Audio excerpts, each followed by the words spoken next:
My name is La Brubaker, and this is my Elmwood.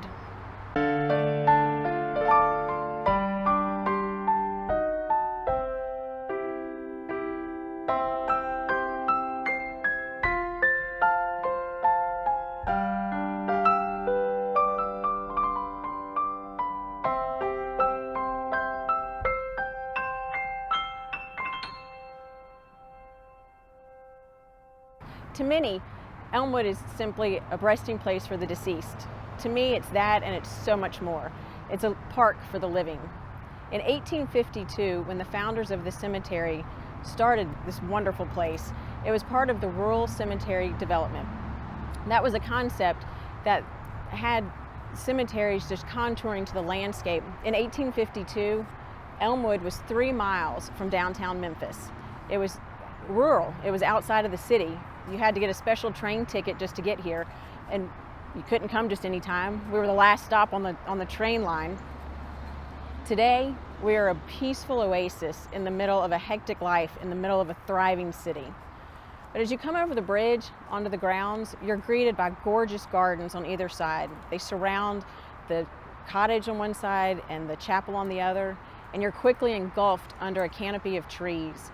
We have over 1,500 trees on the property, and we're a certified level 2 arboretum by the Tennessee Division of Forestry.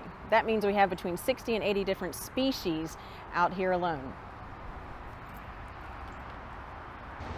A Victorian burial custom was to build monuments in the shape of a cradle, and besides all the symbolism of a cradle, part of the idea was to fill the monument with soil and then plant it with a garden. It was traditional for families to come out on Sundays after church and not only pay respects to their loved ones, but to tend to the garden and make it beautiful. And this was just another perfect concept of the rural garden cemetery thought. With the changing of times and as transient as we've all become, families are moving around and these beautiful cradle gardens have laid dormant. That was until a few years ago when some local residents volunteered to be cradle gardeners.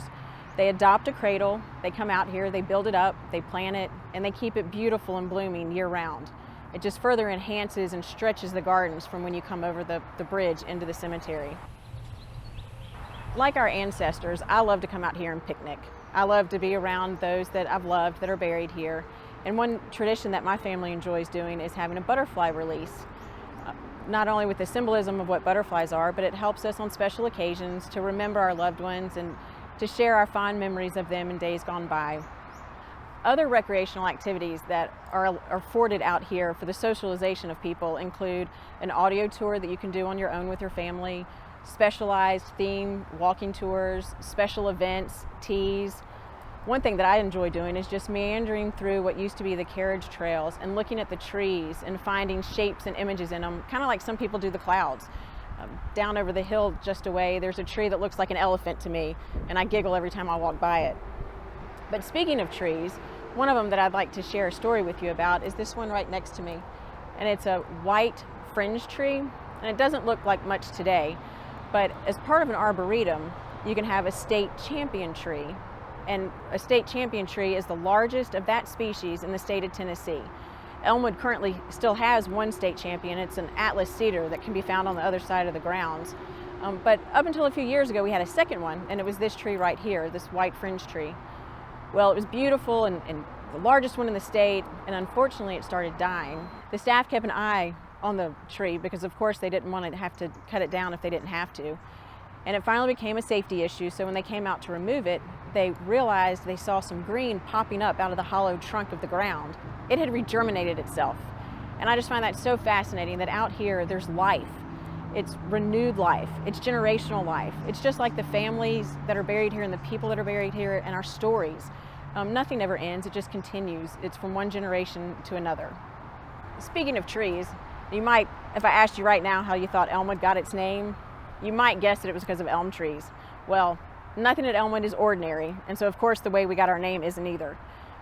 Once the founders established the cemetery, they needed a name.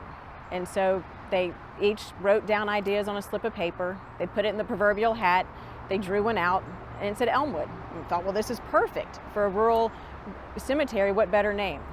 The one catch to that was, and there wasn't a one to be found on the property. Well, they quickly got 50 trees from New York and had them planted among the grounds, and so now we do have elm trees at Elmwood.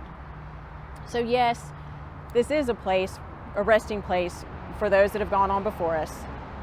It's a park for the living. It's a magical open history book. So come, walk the grounds, plant a cradle garden, enjoy the trees, listen for the songs of birds. Keep your eye out. You might catch a glimpse of a butterfly floating by.